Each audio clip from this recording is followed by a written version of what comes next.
When you're working on a dream, at some point in time, a transition takes place. And the transition is what you are becoming in pursuit of the dream. Because even if you don't get the dream, you become such a strong and powerful person. It will so change your life, you can look at something else and say, well, I think I'll go do this then. Because you've now developed yourself in such confidence and such competence in how to deal in the arena of life that you can move into another area and not miss a beat. Once you begin to discover who you are, then you really realize how you have been given authority and dominion over everything on the face of the earth, including all the dimensions of your life. But you can only do that through the struggle of life. And most people avoid the struggle. Most people go through life avoiding pain. And when you go through life like that, something in you dies. Something in you that you never activate is lying dormant in there, that you never get a chance to call on because you have not challenged yourself. Somebody said the land of familiarity belongs to the dead. That most people like to feel like they're a king in the area of their comfort zone. They only want to do those things that they know how to do well. Osborne said, unless you attempt to do something beyond that which you've already mastered, you will never grow. So if you want to begin to grow, you've got to put something out here that you can't reach easily, that has got to make you stretch, got to make you jump for it, got to make you get back a little bit and dig in so that you can take a leap for it. And maybe you jump up there and you miss it and you skin your knees and you come back again and you bust your lip next time. But you keep on, and through that process, you learn how to leap higher. You start challenging yourself to dig deeper, and then you discover some things about you that you don't know right now. Some talents that you have in you that you didn't know that you can do. I started out just talking to kids, and now I'm speaking at corporations. Now I'm traveling. I didn't know I can do this, but had I not given myself a chance, and I'm saying to you, give yourself a chance. Here's something else. If you want to begin to make your stuff happen for you, I think that it's very important that you start trusting yourself. Listen to yourself. Listen to that still small voice within you. Don't try and make everything logical. There's some things about life that defies logic, that you just can't explain how the outcome is going to be. I think that's why Paul said you've got to learn how to walk by faith and not by sight. That once you begin to trust yourself, and your ideas and your instincts, life takes on a whole new meaning, because now I want you to do that feeling that you are led. Just feel, I am led. And don't give your power away. You don't need anybody to approve your dream. It was given to you. If they can't see it, it's because it wasn't given to them. It was given to you. Hold it, nourish it, cultivate it, work on it. It's yours, it's your baby. Work on it until it comes into fruition. I gave away my power, and I said, I'm not going to do that no more. Here's something else for those who make it today. Do what you know is right. Treat people like you want to be treated. Don't try and take any shortcuts. Don't try and cheat. Pay your dues up front. I believe, ladies and gentlemen, what goes around comes around. You can pay now, or you will pay double later. So do the right thing. There might be a tendency sometimes, because of the negative part of our consciousness and our own programming, for us to want to say, well, I'll just do it this time. It won't matter. Won't nobody know. Ladies and gentlemen, everything matters. And you know you're somebody. You know.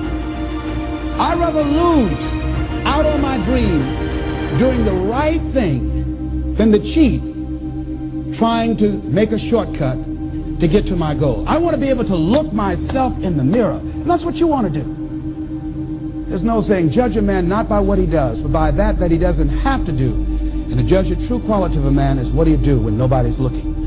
See, there's some good out there for you in the universe that has your name on it. And nobody can get your good. It has your name on it. They can't take your stuff. It's your stuff. So when you know that whatever you're seeking, it's also seeking you, you don't worry. You don't run scared. You don't think somebody's going to take it from you. You listen to your inner voice and you always take the high road. There will be the tendency, the natural inclination to take the low road. You must resist that. Here's something else I encourage you to do if you want to make it today. Keep your agreements. Keep your agreements that you make. And establish a network of people who will also do that. Establish a network of people in your life that you can count on, that will be there for you when you need them, and you be there for them. Leave the flakes alone, people that are seriously not serious. And if you're surrounded by flakes, that tells you who you are. Here's something else.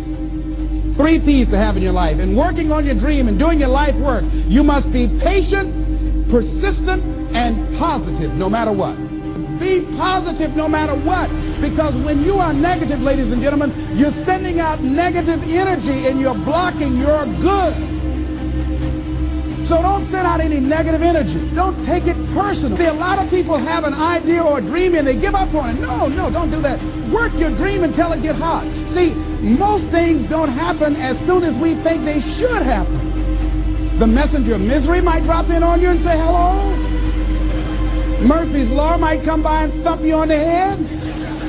Any number of things can happen to interrupt your flow. It's okay. Don't take it personal.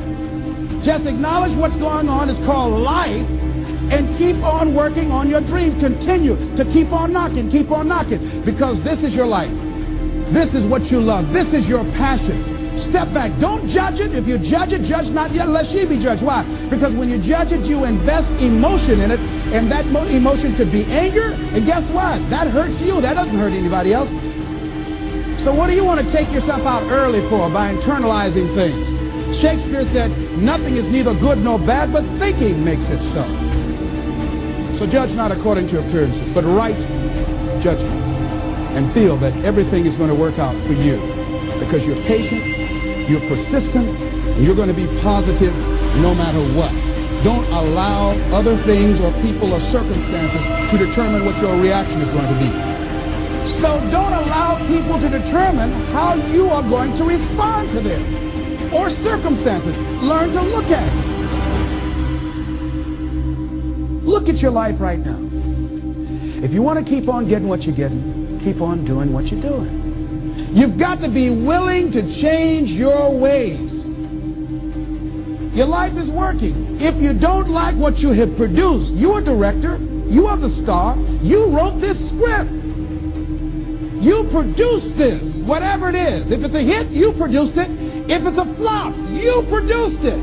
Take ownership of it and decide to go back to the drawing board and rewrite the script that you are the star of. You have the power to do that.